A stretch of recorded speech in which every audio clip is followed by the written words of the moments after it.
ओम नमो भगवते वासुदेवाय। अब तक श्रीमद् भागवत कथा के छठे स्कंद के 4 अध्याय हम आपको सुना चुके हैं। आज 5वां अध्याय। श्री शुकदेव जी बोले, हे राजा परीक्षित, दक्ष की उस स्त्री से जब 10,000 पुत्र उत्पन्न हुए तब दक्ष ने उस सब का नाम हेश्व रखकर उनसे कहा कि पहले तुम भगवान की तपस्या करो, तत्पश्चात संतान पैदा करना। यह बातें सुनते ही वह 10,000 बालक पश्चिम दिशा में नारायण नामक तीर्थ पर जाकर जब भगवान की तपस्या एवं ध्यान करने लगे, तब देवर्षि नारद जी उन पर कृपा करते हुए उनसे बोले, क्या तुम लोग जानते हो कि समस्त विश्व का उत्पन्न करता एक आदि पुरुष है और समस्त प्राणियों में उसी का तेज और उसी का प्रकाश रहता है तथा उसी के तेज रूप शक्ति से समस्त प्राणी चलते फिरते हैं। महाप्रलय के पश्चात भी केवल वही अजन्मा आदि पुरुष शेष रहता है। अतः तुम लोग किस प्रकार जगत की रचना करोगे, क्योंकि तुम अभी बालक हो। पृथ्वी का अंत और उस स्थान को जहाँ पर जाने के बाद कोई नहीं लौटता तुमने नहीं देखा। भूकर्त्री स्त्री को जो नित्य नवीन पुरुष की कामना करती रहती है तुम नहीं जानते हो, और व्याभिचारिणी स्त्री के पति को भी नहीं पहचानते हो। एक नदी में दोनों ओर धाराएं प्रवाहित होती हैं, उसी भी तुम नहीं जानते हो। पश्चिम मंत्र का जो ग्रह बना है और एक हंसनी है, उसे भी तुमने नहीं देखा है। चौथी धार के चक्र को भी तुम नहीं जानते हो। अतः इन सब बातों को सोचकर जगत को पैदा करना और अपने पिता की आज्ञा का भी पालन करना। जब नारद जी की कहानी की तरह यह ज्ञानोपदेश देकर चले गए, तब बालकों ने आपस में बैठकर अपने हृदय में यह विचार किया कि पृथ्वी तो जीव है और उसका अंत में मोक्ष है। अतः जब तक हम उनको न जान लेंगे तब तक संसार की रचना कैसे कर सकेंगे। वह आदि पुरुष स्वयं श्री नारायण जी हैं, इसलिए उनकी दया दृष्टि के बिना हम कुछ भी नहीं कर सकते। वह स्थान वैकुंठ धाम है जहाँ पर गया हुआ प्राणी पुनः इस जगत में नहीं लौटता। अतः उसको देखे बिना हमसे कुछ नहीं हो सकता। भूकंत्री जो स्त्री है उसे ही बुद्धि जानो। उसके एकाग्रचित्त किए बिना हम संसारी प्राणियों की रचना किस प्रकार नहीं कर सकते।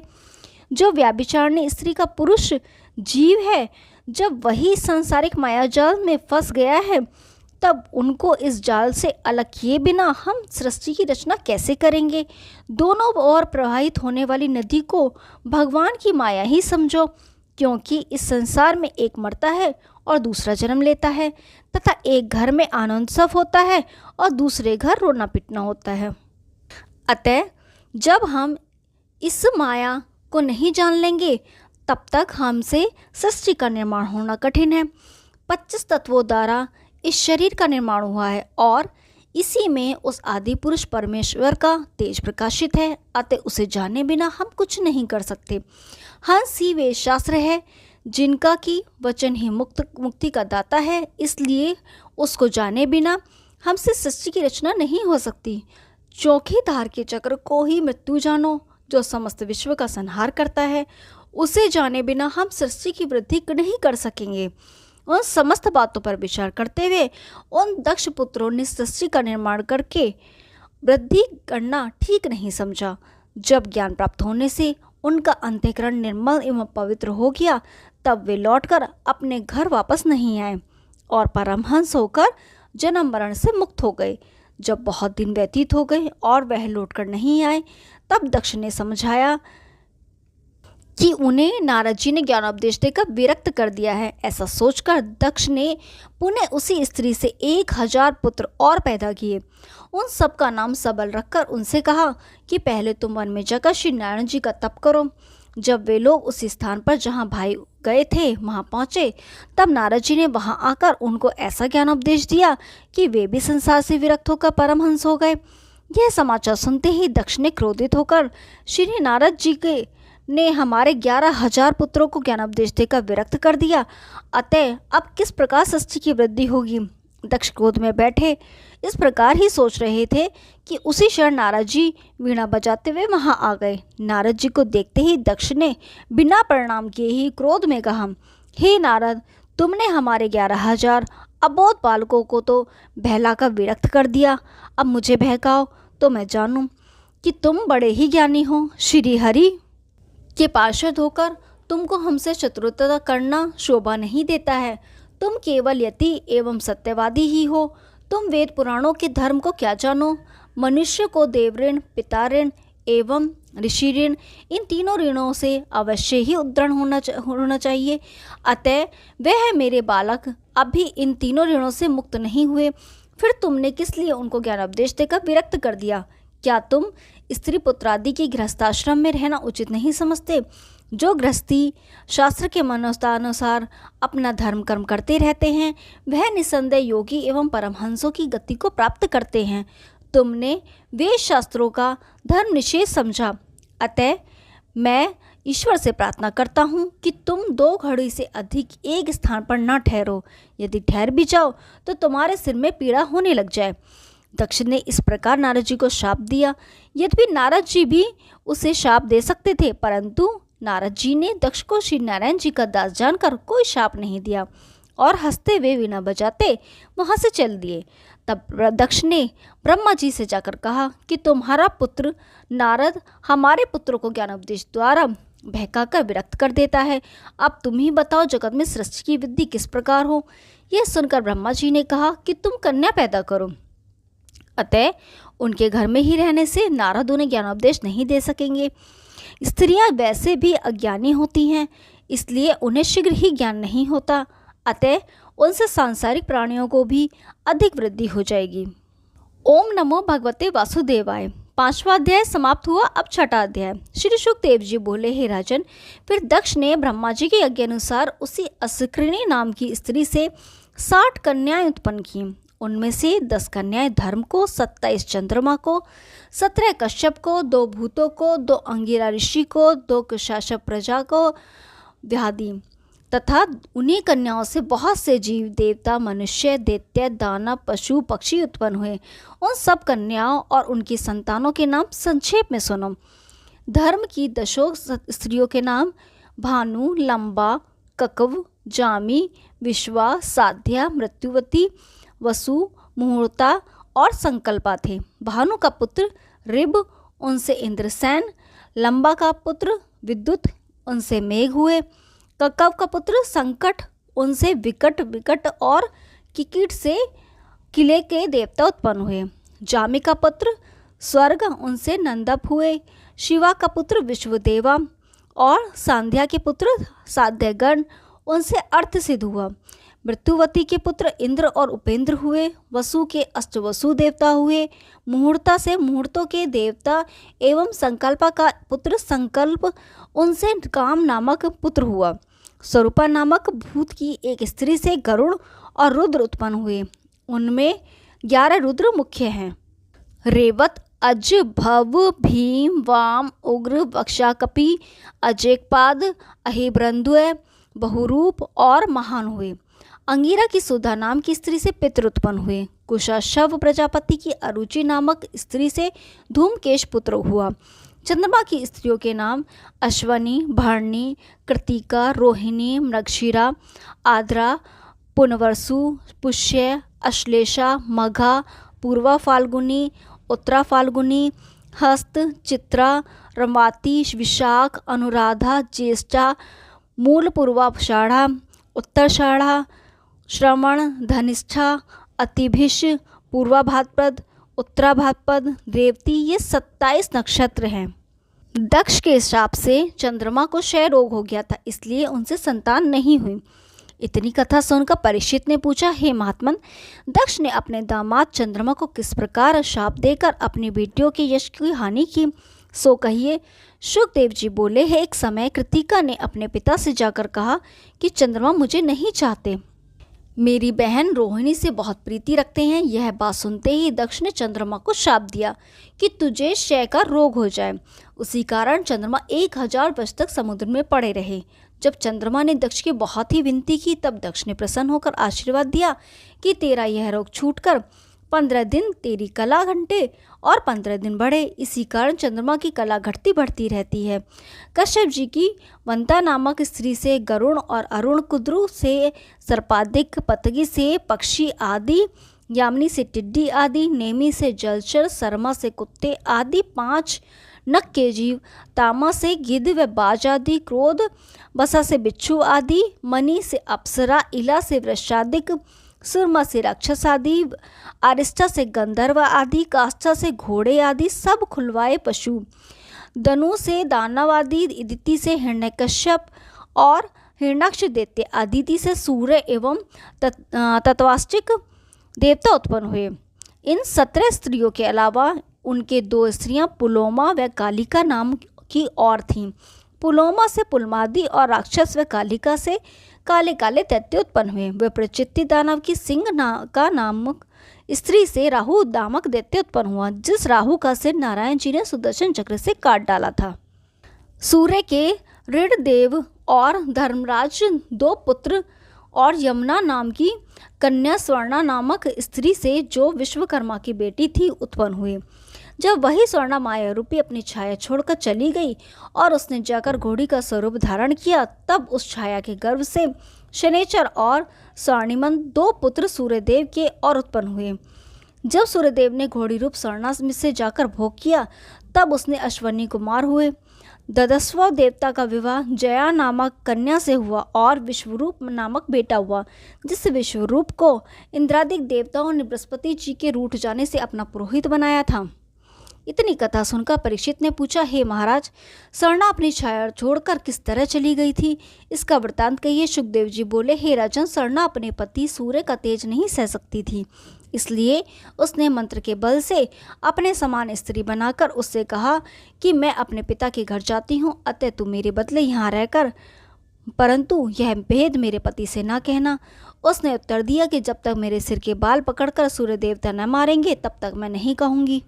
जब स्वर्णा यह बात माया रूपी स्त्री को समझाकर अपने पिता के यहाँ चली गई, तब विश्वकर्मा ने क्रोध करके कहा कि तू अपने स्वामी की आज्ञा के बिना चली आई है, इसलिए मैं तुझे नहीं रखूंगा। जब स्वर्णा ने अपने पिता का यह वचन सुना, तब निराश होकर कुरुक्षेत्र में चली गई और घोड़ी रूप बनकर वहां रहने लगी। माया रूपी स्वर्णा के नशनेचर और सावर्णी नामक 2 पुत्र उत्पन्न हुए। वह अपने बेटों से अधिक प्रेम करती थी और धर्मराज विश्रादेव से, जो स्वर्णा के बेटे थे, उन्हें कम चाहती थी। छाया ने धर्मराज को एक दिन लात से मारा। यह बात सुनकर जब सूर्य देवता ने छाया के सिर के बाल पकड़कर उसे मारा, तब उसने स्वर्णा के चले जाने का वृतांत कह दिया।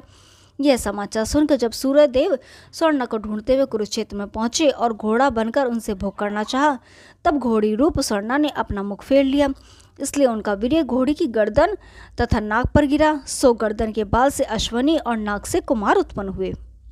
ओम नमो भगवते वासुदेवाय। 6वां अध्याय समाप्त हुआ। अब 7वां अध्याय। इतनी कथा सुनकर परीक्षित ने प्रार्थना की कि हे महामुने, इंद्र ने बृहस्पति को नाराज करके विश्व रूप को किस कारण अपना गुरु एवं पुरोहित बनाया था, उसे विस्तार पूर्वक कहिए। सुखदेव जी बोले, हे राजन, एक दिन इंद्र बड़े अहंकार से राजगद्दी पर बैठा और बहुत से देवता, ऋषिवर, गंधर्व एवं किन्नर आदि उस सभा में वर्तमान थे। उसी समय बृहस्पति जी वहां आए। इंद्र सदा उनका सम्मान करके अपनी गद्दी पर बैठाता था, परंतु उस दिन अभिमानवश उसने उनका सम्मान नहीं किया, इसलिए बृहस्पति जी रूठकर अपने घर चले गए। तब इंद्र ने बड़ा शोक करके कहा कि मुझसे बड़ी भूल हो गई, जो मैंने राज्य एवं धन के मद से गुरु का निरादर किया। जिनके आशीर्वाद एवं कृपा से मुझे सुख प्राप्त हुआ, उनके क्रोध करने से यह सब नष्ट हो जाएगा, इसलिए उनके पास चलकर विनती करके अपना अपराध क्षमा कराना चाहिए, जिससे मेरा कल्याण हो जाए। ऐसा विचार कर इंद्र उसी समय उनके घर गया। जब बृहस्पति जी ने अपने योग बल से यह जाना कि इंद्र यहाँ आए हैं, तब क्रोधवश उनसे भेंट करना उचित न समझकर अंतर्ध्यान हो गए। जब इंद्र ने बृहस्पति जी को घर में नहीं पाया, तब वह वहां से निराश होकर लौट आए। जब ये समाचार दैत्यों ने सुना, तब दैत्यों ने राजा वृषपर्वा के शुक्राचार्य की आज्ञा से अपनी सेना लेकर इंद्रपुरी को घेर लिया। जब लड़ते समय देवताओं को बृहस्पति जी के रूठ जाने के कारण दैत्यों से हार मालूम हुई, तब उन्हें ब्रह्मा जी के पास जाकर सब वृतांत कहा।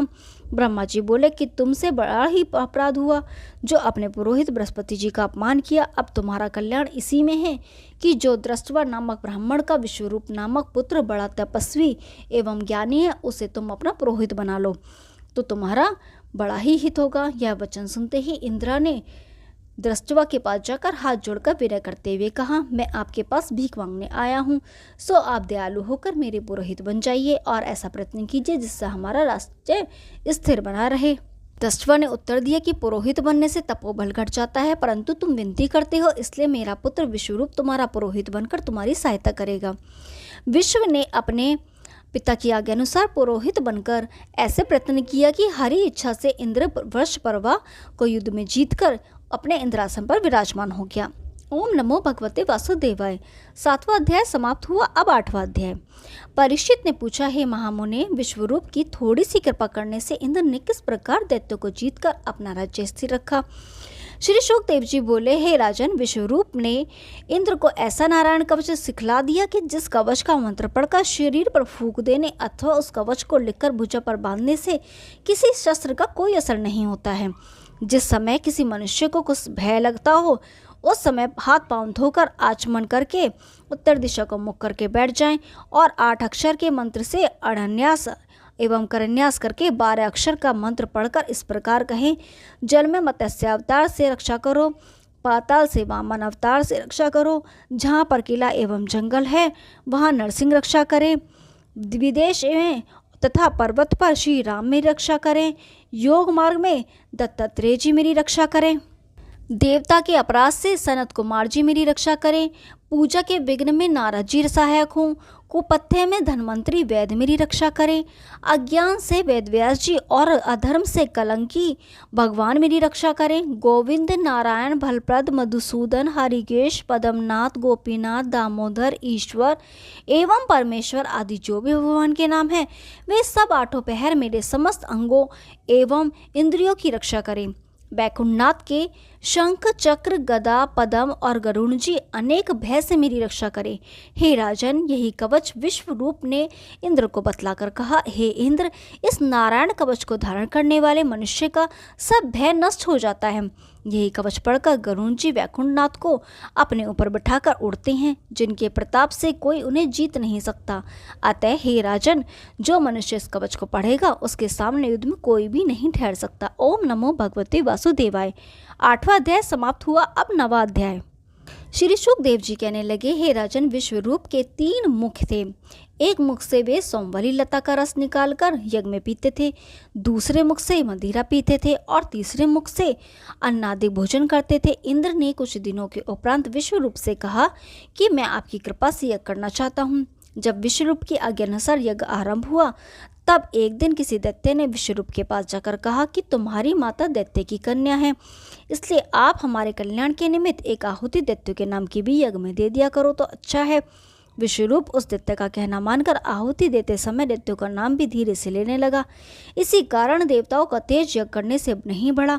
इंद्र ने यह वृत्तांत जानते ही क्रोधित होकर विश्वरूप के 3 सिर काट डाले।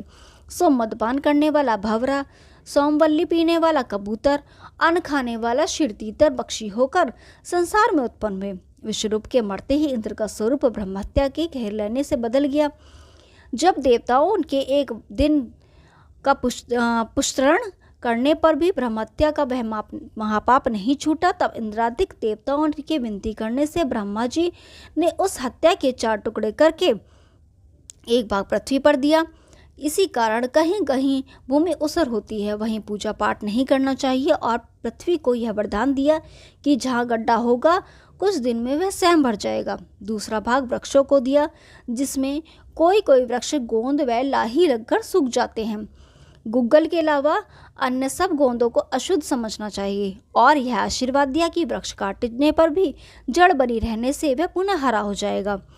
तीसरा भाग स्त्रियों को दिया, उसी कारण स्त्री हर महीने रजस्वला होकर पहले दिन चांडिलिनी, दूसरे दिन ब्रह्मघातनी, तीसरे दिन धोबिन के समान रहकर चौथे दिन पवित्र होती है। उन्हें यह वरदान दिया कि उनका कामदेव सदा जागृत रहेगा, इसलिए स्त्री गर्भवती होने पर भी कामासक्त रहती है। चौथा भाग जल को दिया, जिससे पानी पर काई, फैन व बुलबुले आदि होते हैं। जल को यह वरदान दिया कि जिस वस्तु में पानी डाल दे वह अधिक हो जाए। जब दृष्टवा को विश्वरूप के मारे जाने का समाचार मिला, तब उसने बड़ा क्रोध करके ऐसा मंत्र पढ़कर हवन किया जिससे इंद्र को मारने वाला एक पुरुष उत्पन्न हो। परमेश्वर की इच्छा से सरस्वती ने उस मंत्र का अर्थ इस तरह उल्ट दिया कि इंद्र के हाथ से वह मारा जाए। हवन संपूर्ण होने के समय अग्निकुंड में से एक अति बलवान दैत्य पर्वत के समान कलावर्ण गदा तथा हाथ खग में लिए हुए निकला। जितनी दूर एक तीर जाता है उतना शरीर उस दैत्य का नित्य बढ़ता था। इसी वास्ते दस्युवा ने उसका नाम वृत्रासुर रखा और उसे आज्ञा दी कि इंद्र ने तेरे भाई को मारा है, सो तू जाकर अपने भाई का बदला ले। यह बात दस्युवा के मुख से निकलते ही वृत्रासुर ने एक क्षण में इंद्र के पास जाकर ललकारा। उसका भयानक रूप देखकर और ललकार सुनकर सब देवता घबरा गए। वृत्रासुर ने चाहा कि इंद्र को मुंह में डालकर निगल जाऊं। इंद्रादिक सब देवताओं ने उसके सामने आकर अपने अपने शस्त्र उस पर चलाए। जब वृत्रासुर उनके सब अस्त्र निकल गया तब इंद्र देवताओं समेत वहां से भागा और नारायण जी की शरण में जाकर बोला, हे प्रभु, मैं तुम्हारी शरण में आया हूँ, मेरे प्राण इस दैत्य के हाथ से बचाइए। हम लोगों का किया कुछ नहीं हो सकता। हे भगवान, हे दीनानाथ, समस्त देवता तथा मानव आपके ही द्वारा निर्मित हैं। वृत्रासुर के मारने हेतु कोई प्रयत्न कीजिए, नहीं तो यह देवता एवं मनुष्य अधिक सब प्राणियों को मार देगा। हम लोग सब आपके भक्त होते हुए इतने दुखी हैं कि वृत्रासुर के भय के कारण चैन से नींद भी नहीं आती। अपने अपने समय पर आपकी कृपा से सब बढ़ते हैं। इस समय देवताओं को बढ़ाना चाहिए, क्योंकि उनके विपरीत इस समय वृत्रासुर बढ़ा हुआ है। हमें अति दीन दुखी समझकर दया कीजिए। यह वचन सुनकर श्री नारायण जी कहने लगे, हे इंद्र, तूने अज्ञानवश ब्राह्मण को मारा था, यह उसी का परिणाम है। वृत्रासुर के देह पर तुम्हारा कोई भी अस्त्र शस्त्र असर नहीं कर सकता। अतः तुम लोग महर्षि दधीचि की हड्डी, जिसने अत्यंत तपस्या की है, मांगकर उस हड्डी का वज्र बनाओ, तो उस तपस्या के प्रभाव से उस वज्र वृत्रासुर के शरीर को नष्ट कर देगा। इतने समझकर श्री नारायण जी अंतर्धान हो गए। ओम नमो भगवते वासुदेवाय। 9वां अध्याय समाप्त हुआ। कल 10वां अध्याय शुरू करेंगे। तब तक के लिए नमस्कार।